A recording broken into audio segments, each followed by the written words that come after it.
हाँ, बजट पे बोलेंगे, बजट पे बोलेंगे। आप शांत हो जाइए प्लीज। किसान का मुद्दा भी बजट का मुद्दा है, आप उनका आदर कीजिए।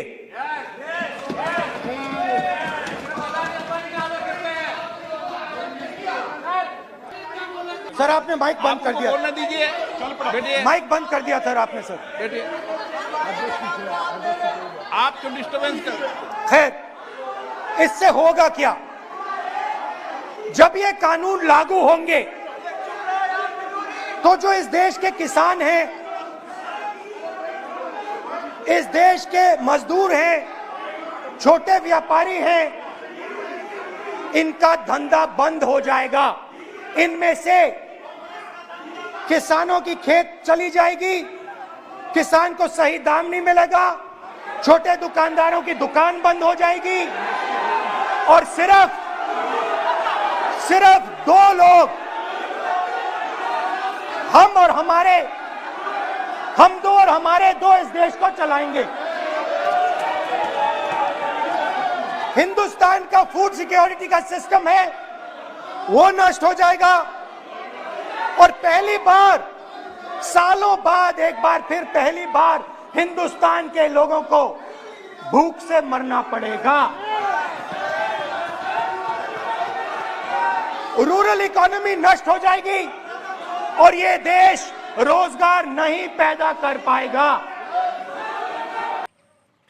राहुल गांधी के इस भाषण के बाद इस खबर में डेवलपमेंट यह है कि भारतीय जनता पार्टी के 3 सांसदों ने विशेषाधिकार हनन का प्रस्ताव दिया है लोकसभा के अंदर।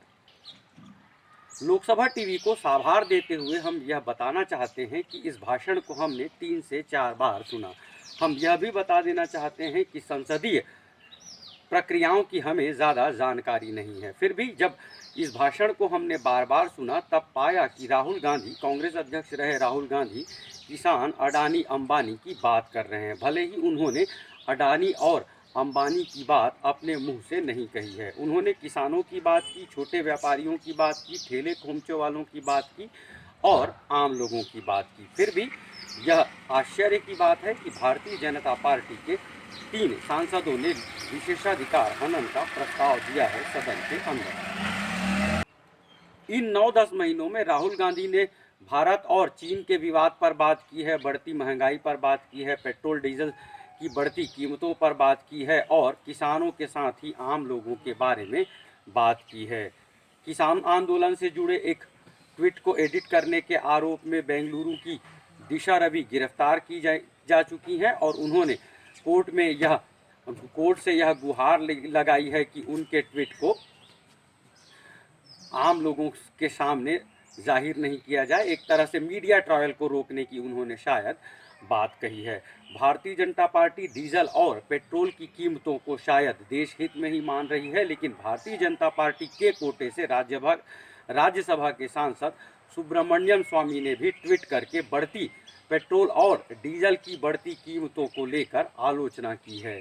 सुब्रमण्यम स्वामी ही वह व्यक्ति हैं जिनके बारे में इस तरह की बातें कही जाती हैं कि कांग्रेस को सबसे ज़्यादा यदि कोई खोद सकता है, कांग्रेस के बारे में सबसे ज़्यादा यदि खबर है तो वो सुब्रमण्यम स्वामी के पास है। इस तरह की बातें कही जाती हैं।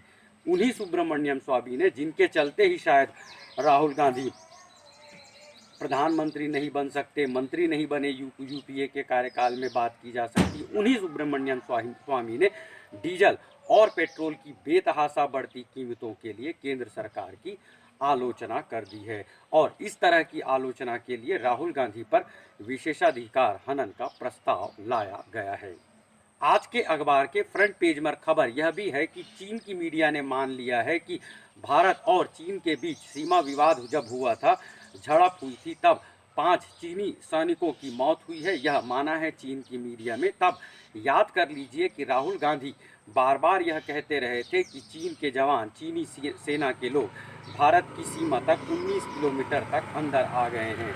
इस तरह की बात बार बार कह रहे थे राहुल गांधी और जब चीन की मीडिया ने यह स्वीकार कर लिया है कि झड़प में चीन के 5 सैनिक मरे हैं, इस तरह की बात जब चीन की मीडिया ने मान लिया है, तब एक बार फिर राहुल गांधी ने जो बार बार कहा था वह साबित सा हो गया है।